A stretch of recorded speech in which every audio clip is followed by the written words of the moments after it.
إن الحمد لله نحمده ونستعينه ونستغفره ونعوذ بالله من شرور أنفسنا ومن سيئات أعمالنا من يهده الله فلا مضل له ومن يضلل فلا هادي له وأشهد أن لا إله إلا الله وحده لا شريك له وأشهد أن محمدا عبده ورسوله يا أيها الذين آمنوا اتقوا الله حق تقاته ولا تموتن إلا وأنتم مسلمون يا أيها الناس اتقوا ربكم الذي خلقكم من نفس واحدة وخلق منها زوجها وبث منهما رجالا كثيرا ونساء واتقوا الله الذي تساءلون به والأرحام إن الله كان عليكم رقيبا يا أيها الذين آمنوا اتقوا الله وقولوا قولا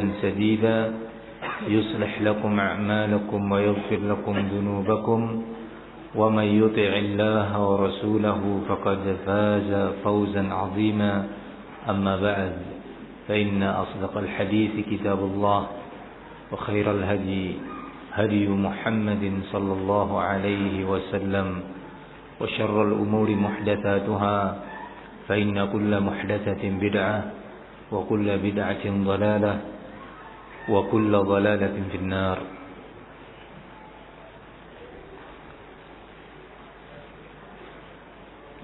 Tidak ada hentinya nikmat-nikmat Allah Subhanahu wa taala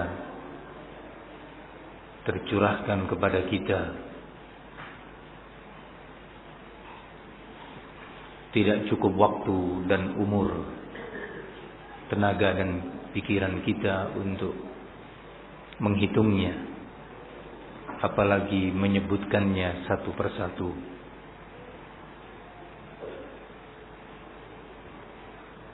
Namun dari beberapa nikmat tersebut ada yang masih kuat sekali melekat di ingatan kita.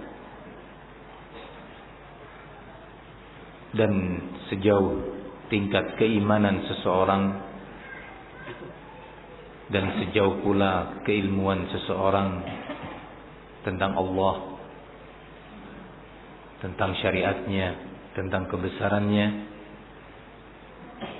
semakin dia Allah beri kemampuan mengerti, mengetahui beragam nikmat yang Allah limpahkan kepadanya. Nilai besar dan jumlahnya dari berbagai nikmat tersebut, semakin jauh keilmuan seseorang tentang Allah, tentang dirinya yang lemah, tentang kebesaran Allah Subhanahu wa taala, semakin dia bisa menilai. Sebaliknya, semakin sedikit dan lemah keimanan seseorang, semakin dia sulit mengerti tentang nikmat yang dia terima dari Allah. Semakin dia sedikit keilmuannya tentang Allah dan sifat-sifatnya, tentang kebesarannya, tentang syariatnya, semakin dia sulit untuk bisa mensyukuri nikmat-nikmat Allah Subhanahu wa taala.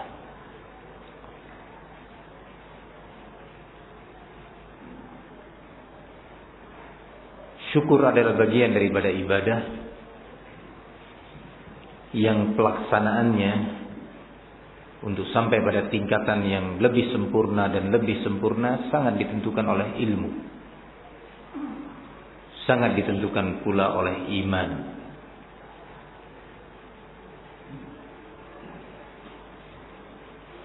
Terasa bagi kita sulit untuk terus mengenali nikmat-nikmat Allah, tidak lain dikarenakan iman kita yang lemah, harapan kita terhadap akhirat yang minim, yang sedikit,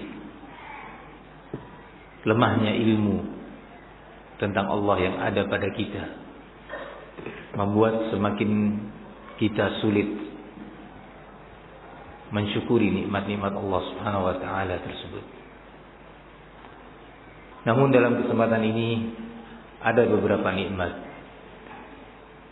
yang ingin saya berbagi kisah dengan thalabatul ilm, dengan harapan ini bagian daripada amalan wa amma bi ni'mati rabbika fahaddits, bagian daripada upaya menyebut-nyebut nikmat Allah Subhanahu wa taala yang melahirkan syukur, melahirkan betapa besar tingkat kebutuhan kita kepada Allah dan ketergantungan kita kepadanya. Nikmat yang saya maksud itu adalah nikmat perjumpaan dengan a'immatud din, a'immatus sunnah, para ulama sunnah. Bagaimana tidak dikatakan sebagai nikmat, sementara Ar-Rasul alaihi salatu wassalam mengatakan al-barakatu ma'a akabirikum. Barakah itu Allah letakkan bersama ulama kibar di antara kalian. Allah letakkan bersama ilmu mereka. Allah letakkan pada fatwa mereka, bimbingan dan arahan mereka. Semakin seorang dekat kepada ulama dengan kedekatan yang didirikan di atas keikhlasan karena Allah, kedekatan yang bukan hanya untuk mendapatkan rekomendasi, tapi benar-benar kedekatan yang diharapkan wajah Allah di balik itu, menjalankan perintah-perintahnya.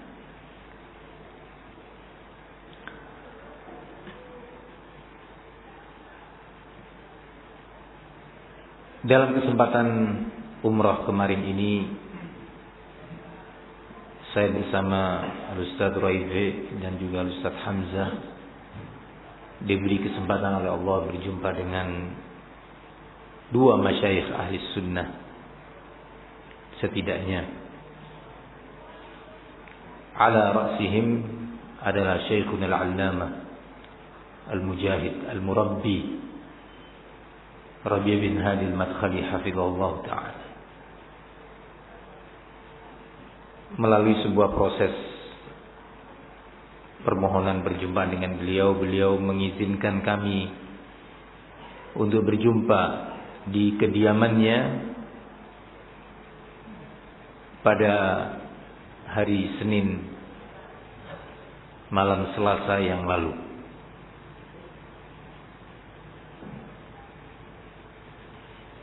Di kediamannya yang selalu dihiasi dengan ilmu, dengan fatwa, bimbingan dan arahan bagi salafiyin seantero dunia dari berbagai negara.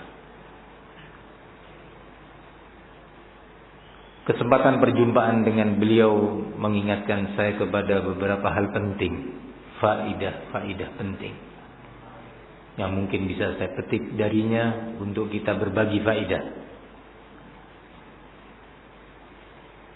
Tentu sebelumnya ketika kami bertiga atau ditemani teman-teman di Madinah masuk ke rumah beliau, sudah mendahului kami beberapa du'atus sunnah, beberapa dai-dai sunnah dari Amerika Serikat,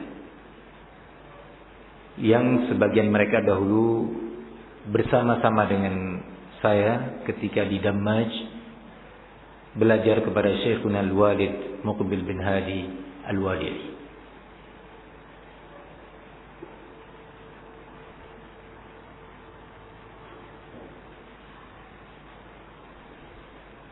Nampak telah terjadi perbincangan antara mereka dengan Syekhuna Rabi' hafizahullah ta'ala.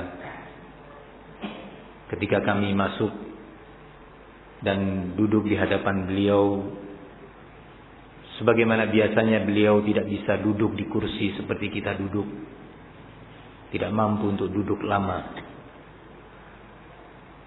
Kebiasaan beliau adalah di atas tempat tidurnya.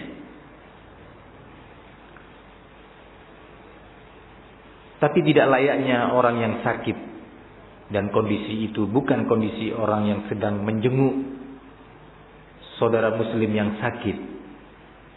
Walaupun yang diderita oleh beliau, kalau mungkin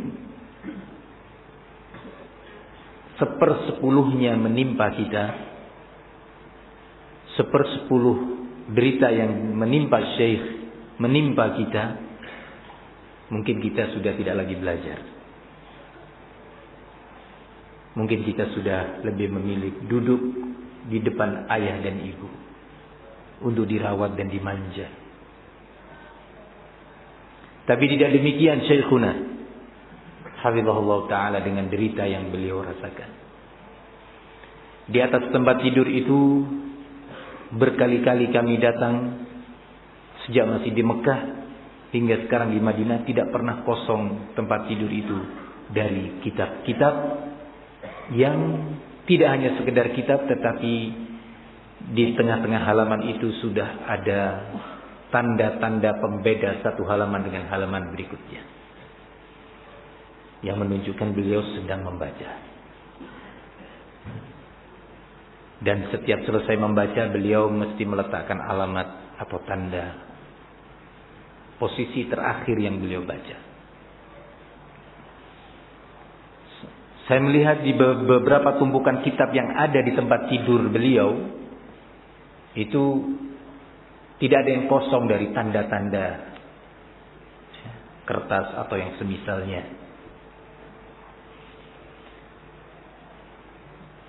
Beliau membaca dan membaca.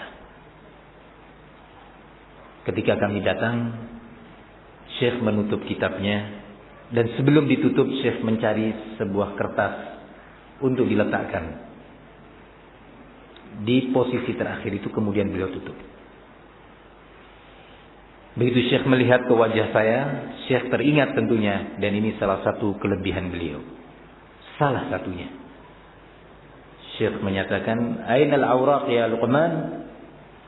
Mana itu risalah yang saya tunggu-tunggu?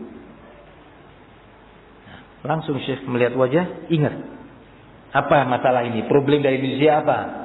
Padahal di hadapannya ada orang Amerika Serikat, orang Saudi sendiri, kemudian datang dari Tunis, kemudian Maroko. Di waktu yang sama, Syekh ingat, ini problemnya, masalahnya ini di Indonesia. Maka walhamdulillah, surat yang telah disusun oleh asatidzah berbulan-bulan dalam berbagai pertemuan dan rapat itu sudah tersusun dengan rapih dalam 2 bentuk. Yang pertama adalah risalah inti yang mencakup penjelasan panjang lebar. Yang kedua adalah mukhtasar, ringkasan dari surat inti. Kedua surat itu kami letakkan dalam sebuah map dan diterima oleh Syekh. Baru Syekh menerima itu, tidak kemudian kertas-kertas tersebut, surat dari kita diletakkan di tumpukan buku-buku, tetapi beliau pegang. Kemudian mulai pegang yang mukhtasar. Awal Syekh membaca judul mukhtasar, ya begitu. Tiba-tiba datang Syekhuna Al-Allamah Muhammad bin Hadi Al-Madkhali hafizahullah ta'ala. Di waktu yang sama Syekh datang, "Assalamualaikum." Salam ini. Setelah beliau memeluk Syekh, kemudian duduk tidak jauh dari Syekh Rabi. Kemudian kita berjumpa dengan Syekh Muhammad juga, dan kita peluk beliau, kita cium keningnya. Kemudian kita duduk bersama. Syekh Muhammad ditemani 2 orang, kalau tidak dari Tunis, dari Maroko. Setelah Syekh menanyakan, Syekh Rabi bertanya gimana antum, kif halak, bagaimana fulan, allan, bagaimana fulan yang di negeri ini, itu sudah selesai. Seperti kita baru datang juga disambut dengan pertanyaan-pertanyaan oleh Syekh. Perhatian Syekh Rabi kembali tertuju kepada surat kita. Perhatikan ya ikhwan, pelajaran penting dari seorang ayah. Nah, surat itu mulai dibaca dari halaman pertama dari Mukhtasar. Dibaca oleh Syekh halaman pertama. Syekh Muhammad bin Hadi mendengarkan. Kami mengira Syekh akan membaca halaman pertama atau sekedar judul-judul inti. Karena ada Syekh Muhammad datang. Subhanallah, Syekh baca baris per baris. Baik judul inti maupun subjudulnya maupun rincian-rinciannya. Kalau ada yang iskal bagi Syekh, Syekh bertanya, ini apa maksudnya? Dan kebetulan saya memegang nuskhah, ya, sama persis seperti itu kopiannya. Maka saya mencoba menjawab apa yang ditanya oleh Syekh. Ini apa yang dimaksud? Kenapa ini begini, kenapa tidak begini? Maka kita harus cepat menjawabnya. Nah, Syekh membaca halaman pertama, buka halaman kedua, buka halaman ketiga, sambil tangannya yang gemetar Syekh membuka itu. Nah, itu yang tadi saya katakan, kalau kita ditimpa 1/10 derita yang ditimpa oleh Syekh, kita sudah nggak taklim, kita sudah tidak mengajar, kita sudah tidak menerima lagi tamu-tamu umat ini. Hafizahullah ta'ala dalam umurnya yang ke-88 tahun. Sampai selesai 7 halaman. Kami bersyukur, alhamdulillah sudah dibaca ikhtisar dari risalah kita. Kita mengira Syekh sudah cukup sampai di sana karena ada tamu. Ternyata Syekh ambil risalah yang inti, yang 40 halaman lebih. Antum bayangkan, kita kadang-kadang satu majlis nggak mampu membaca 3 halaman, 4 halaman. Syekh ternyata membaca itu lagi. Halaman pertama, kedua, ketiga, terus dengan bukti-bukti dan data-data yang kita sertakan. Syekh benar-benar meneliti. Ini satu masalah nanti akan saya sebutkan. Tetapi apa yang bisa kita petik dari peristiwa ini? Pertama, al-ihtimam. Keseriusan terkait masalah-masalah umat. Serius, nggak main-main, nggak santai-santai. Semua tamu yang hadir ikut mendengarkan apa yang dibaca oleh Syekh tentang masalah Indonesia. Semua ngikutin peristiwa itu tadi. Bahkan alhamdulillah dengan keberadaan Syekh Muhammad bin Hadi membantu kita untuk menjelaskan kepada Syekh lebih jauh lagi. Dan kebetulan surat itu juga kita inginkan untuk sampai kepada Syekh Muhammad bin Hadi pada malam hari itu, kama yuqal usfurain bihajar. 2 burung dengan 1 batu. Maksudnya apa? Kita bisa menembak atau melempar 2 burung dengan 1 batu, kena dua-duanya. Hemat tenaga dan hemat waktu. Subhanallah, Syekh Muhammad bin Hadi mengikuti pembacaan risalah kita dari awal hingga akhir. Nah, alhamdulillah hikmah kita menyaksikan yang pertama tadi, faidah yang bisa kita ambil dari majlis beliau adalah al-ihtimam. Ini pelajaran buat kita ya ikhwan. Pelajaran. Nah, bagaimana kita sesuai dengan posisi masing-masing, yang ditugaskan mentasmi, yang ditugaskan mengajar apa saja, ya, ditugaskan ini dan itu, al-ihtimam, serius dan sungguh-sungguh. Pantang mundur, pantang mengeluh. Tidak pernah saya secara pribadi berulang kali datang kepada Syekh Rabi sejak tahun 2002. Belum pernah mendengar Syekh mengeluhkan saya pusing, saya gini, saya gitu. Tidak pernah sama sekali. Tidak pernah mendengar. Nah, kalau Syekh sudah tidak bisa menerima tamu, berarti kondisinya sudah sangat parah. Tidak mampu menerima tamu lagi. Pada malam itu Syekh membaca risalah itu. Kemudian Syekh memberi saran-saran penting dalam penyusunan surat. Di mana Syekh menyatakan bahwa saya bisa memahami risalah antum karena saya bisa bertanya langsung. Tetapi masyayikh yang lain mungkin membutuhkan tata tertib permasalahan dan bahasa supaya lebih paham. Jadi itu kayak ujian disertasi, ya, mempertahankan disertasi di hadapan Syekh. Nah, yang kita kerjakan berbulan-bulan, mungkin sebagainya lebih dari setahun. Istima demi istima, ya. Asatidzah. Nah, kemudian Syekh dalam kesempatan itu mengajarkan kepada kita yang kedua adalah at-tasabbut fil ma'lumat. Tasabbut pada setiap data yang kita dapat.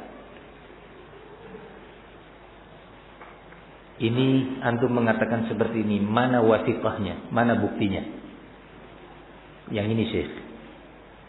Lihat. Ini persis sama dengan ini, ya ini terjemahannya Syekh, kata per kata. Buka halaman berikutnya. Yang ini mana wasiqahnya? Yang halaman sekiannya Syekh. Nah, sama persis, sama Syekh. Ini buktinya. Nah, satu persatu oleh Syekh ditanya. Tidak kemudian oleh Syekh disimpan, nanti saya mau baca lagi lain waktu. Pikir Syekh, selagi masih ada teman-teman dari Indonesia, saya mau tasabbut satu persatu, poin demi poin. Kenapa? Karena data-data itu akan menjadi dasar atau landasan fatwa. Dan ini Syekh lakukan kepada hampir semua permasalahan. Baik yang sifatnya fatwa murni perlisan atau yang dalam bentuk tulisan. Pernah disebutkan di majelis ini, ahlul batil dan ahlul bid'ah kesulitan untuk mengkritisi karya-karya Syekh. Baik dari sisi makna dan kandungannya ataupun dari sisi validitas data yang ada. Karena Syekh memang tasabbut dalam menulis.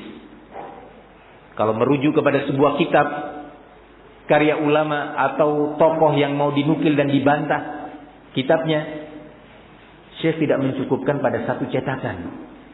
Tapi Syekh mencari cetakan-cetakan lainnya. Bahkan menghubungi salafiyin di beberapa negara untuk mencari cetakan yang berbeda. Mungkin terjadi perbedaan cetakan sehingga tidak bisa dipastikan bahwa dia salah dalam hal itu.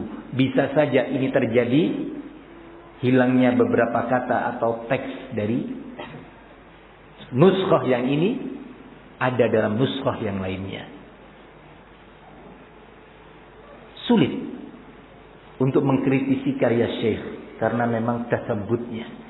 Ini kita dapatkan langsung, kita lihat dengan mata kepala kita.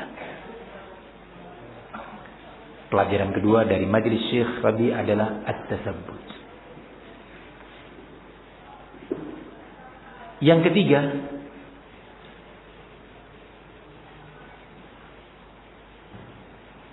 barakallahu fikum, bahwa Syekh Rabi al-Madkhali mengetahui masail wa masyakil ad-da'wiyah, mengetahui berbagai permasalahan dan problem dakwah salafiyin fil alam Tidak hanya jumlatan, tidak hanya secara global dan mujmal, tetapi mufassalan, secara rinci. Nah, Syekh mengetahui itu. Ini yang sulit didapat pada ulama yang lainnya. Walikullin fadl.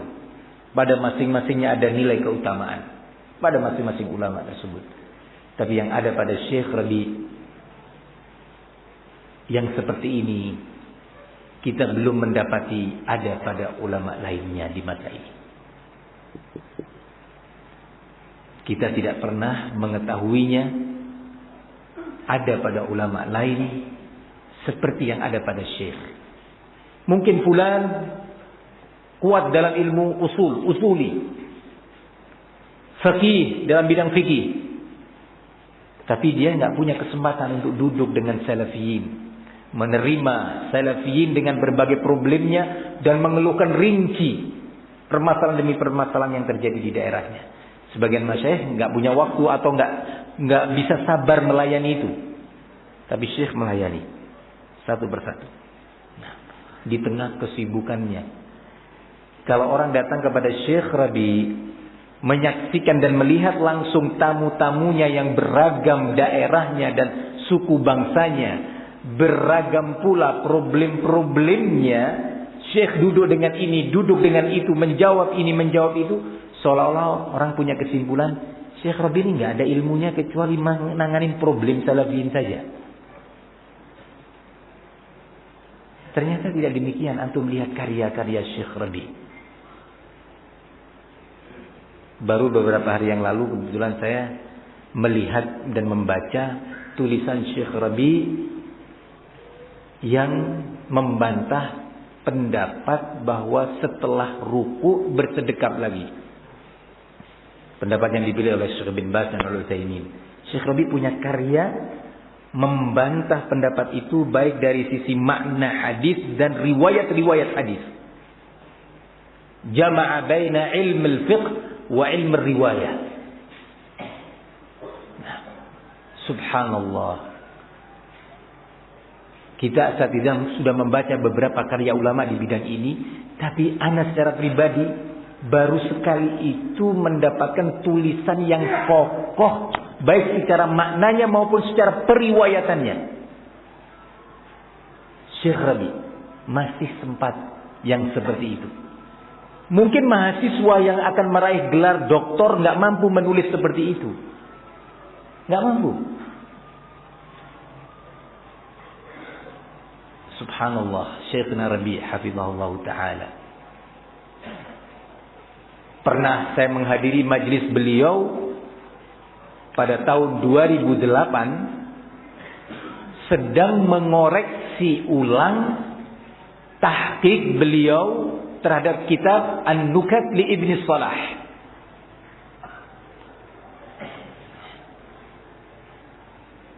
Tahqiq beliau, karya Al-Hafidh Ibn Hajar. An-Nukat karya Al-Hafidh Ibn Hajar rahimahullah, ditahqiq oleh Syekh tahqiqan ilmiyan jamilan, sebagai salah satu disertasi beliau. Itu dikoreksi ulang untuk dicetak yang kesekian kalinya. Jadi kalau mau dicetak ulang, koreksi lagi dari awal. Kitab itu 2 jilid. Mengoreksinya bukan sekedar membaca, tetapi mencocokkan kembali catatan-catatan beliau dengan literatur-literatur yang ada. Nah, itu Syekh sangat-sangat detail. Hafizahullah ta'ala. Ketika kita melihat karya beliau dalam bidang tafsir, luar biasa. Ketika menulis dalam bidang tafsir itu atau mensyarah, seolah-olah Syekh ini tidak menguasai kecuali ilmu tafsir. Ketika kita membaca ilmu riwayah yang Syekh jelaskan atau Syekh tulis, seolah-olah Syekh nggak tahu kecuali ilmu hadis. Ketika kita bicara tentang babur rudud, tentang ahlul bid'ah, ahlul batil dengan segala bentuknya, seolah-olah Syekh Rabi ini nggak ada keseriusan kecuali urusannya membantah saja. Hafizahullah ta'ala. Demikian kita lihat di majelis tersebut. Ikhwani fid din, a'azzani Allah wa iyyakum. Di saat seperti itu, di saat saya menyaksikan Syekh menerima kita membaca sambil tangannya itu gemetar karena umur yang sudah lanjut, itu yang teringat di benak saya adalah hadis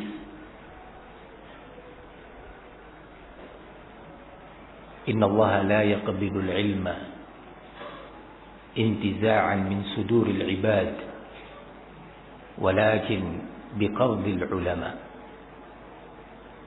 Allah tidak mencabut ilmu dari dada manusia ini serta merta dicabut tiba-tiba hilang ilmu itu, tidak. Tetapi ilmu itu dicabut berproses dengan diwafatkannya, dimatikannya para ulama. Hatta idza lam yubqi 'aliman ittakhadha an-nas ru'usan juhala. Sampai sudah kalau Allah tidak menyisakan lagi seorang alim pun, baik di muka bumi secara menyeluruh atau secara teritorial tertentu, tidak ada ulama sama sekali di sana, maka umat yang ada di situ akan mencari atau mendapatkan fatwa dari para tokoh-tokoh jahil. Fasu'ilu fa'aftau bighairi ilmin. Maka tokoh-tokoh jahil itu akan ditanya tentang berbagai masalah umat dan mereka berfatwa dengan kebodohan. Fadallu wa adallu. Dan tokoh-tokoh jahil itu akhirnya sesat dan menyesatkan orang lain.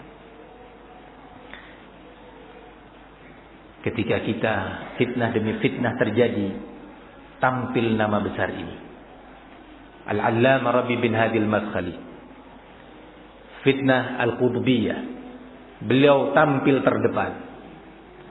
Nah, fitnah berikutnya Abul Hasan Al-Ma'ribi, beliau tampil. Fitnah Ali Hasan tampil. Fitnah Al-Hajuri.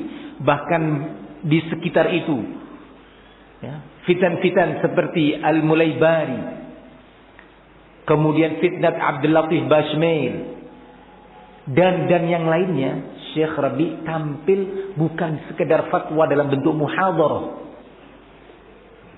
tapi dalam bentuk tulisan.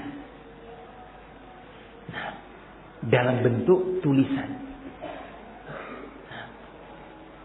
Al-Malibari dibantah oleh Syekh bukan muhadharahnya, tapi yang dibantah oleh Syekh adalah disertasi dia yang para profesornya nggak mampu menemukan kesalahan itu.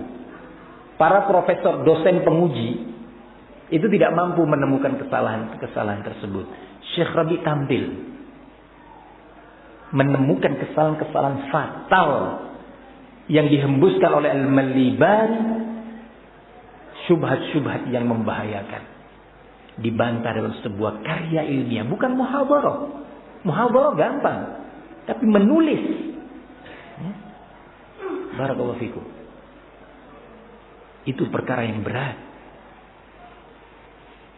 Nah, ikhwani fid din, a'azzani Allah wa iyyakum, fitnahnya Abul A'la Al-Maududi dan yang semisalnya yang berjalan di atas fikrah Abul A'la Al-Maududi. Syekh tampil dengan kitabnya yang luar biasa, Manhajul Anbiya fi Da'wati ila Allah, yang pernah kita sampaikan sampai Syekh Abdul Aziz bin Baz mendengar karya Syekh di bidang ini bahwa itu membantah Abul A'la Al-Maududi, sementara sebelum itu Syekh Ibn Baz sendiri belum memiliki maklumat yang telah Syekh Rabi tampilkan. Syekh bin Baz mendengar tentang Abul A'la bahwa dia seorang tokoh dai di Pakistan.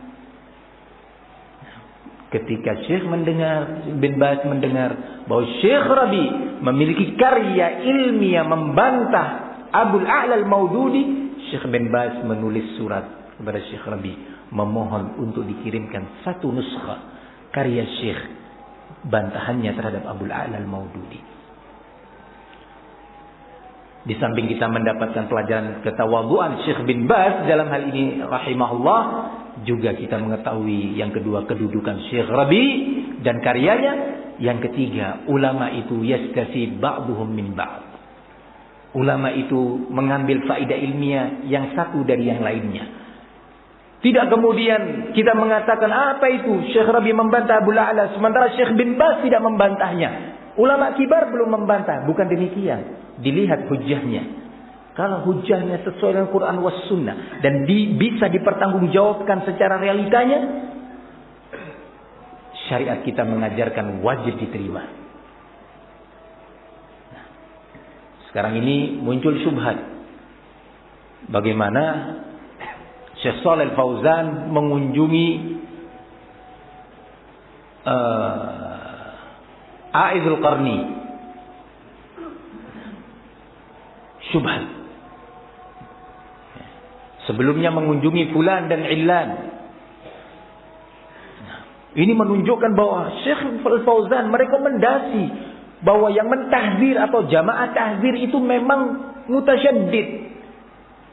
Nah, tidak demikian. Semua itu berdiri di atas hujjah. Semua itu berdiri di atas hujjah.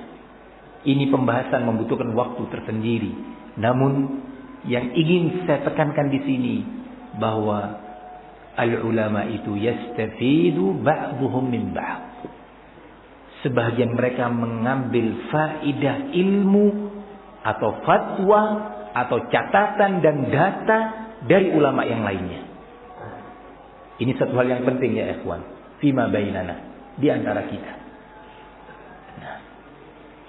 Qad yastafidu al-kabir min as-saghir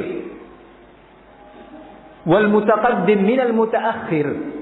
Bisa saja seorang yang kabir fil ilm yastafid min as-saghir fil ilm. Bisa saja. Atau mutaqaddim yang senior mengambil faedah dari yang junior. Begitulah ilmu. Ketika saya melihat Syekh sudah dalam keadaan tua yang seperti itu, sudah tidak bisa lagi Syekh dipeluk mu'anaqah, enggak mampu Syekh sudah. Berjabatan tangan pun Syekh tidak mampu, orang banyak. Teringat bahwa kematian ulama itu adalah musibah. Sampai saat ini sering kita berbincang, kalau Syekh Rabi mati tentunya Allah yang menjaga agamanya. Tapi mautul alim musibah. Kematian seorang alim itu musibah bagi umat. Nah, ketika meninggal dunia Syu'bah ibn al-Hajjaj, ulama al-muhaddithun mengatakan matal hadis. Telah mati ilmu hadis. Loh, di sana masih ada Tsauri, di sana masih ada Ibnu Uyainah, di sana masih ada Ibnu Al-Madini, di sana masih ada Ahmad bin Hanbal, di sana masih ada a'immah kibar. Tapi kenapa muhaddithun menyatakan matal hadis? Mata Syu'bah, matal hadis. Kenapa? Pada Syu'bah ada kelebihan-kelebihan yang tidak dimiliki oleh yang lainnya. Ketika pemilik kelebihan ini wafat, kelebihan tersebut bisa hilang. Nah, barakallahu fikum. Maka telah wafat ulama dan terjadi musibah pasca wafatnya ulama tersebut. Wafat Al-Imam Al-Albani di Yordan, musibah besar menimpa ahlu Yordan. Jadilah Ali Hasan Al-Halabi wa man ma'ahu seperti sekarang ini. Matal al-allama Muqbil bin Hadi Al-Wadi'i, telah wafat Muqbil bin Hadi. Setelah wafatnya terjadi musibah di Yaman. Al-Hajuri wa Muhammad al-Imam, musibah. Demikian ulama. Syekhuna Rabi, semoga Allah panjangkan umurnya di atas ketaatan dan ilmu serta jihad fi sabilillah. Kalau beliau meninggal, kita nggak tahu siapa yang mau menggantikan posisi ini. Saya yakin thalabatul ilm mengerti yang saya maksud. Bukan kemudian dijawab Allah berbuat segala sesuatu, Ustaz. Naam. Tetapi Rasul yang menerima wahyu dari Allah menyatakan, innallaha la yaqbidul ilma intiza'an min suduril ibad, walakin bifadlil ulama. Biqabdil ulama.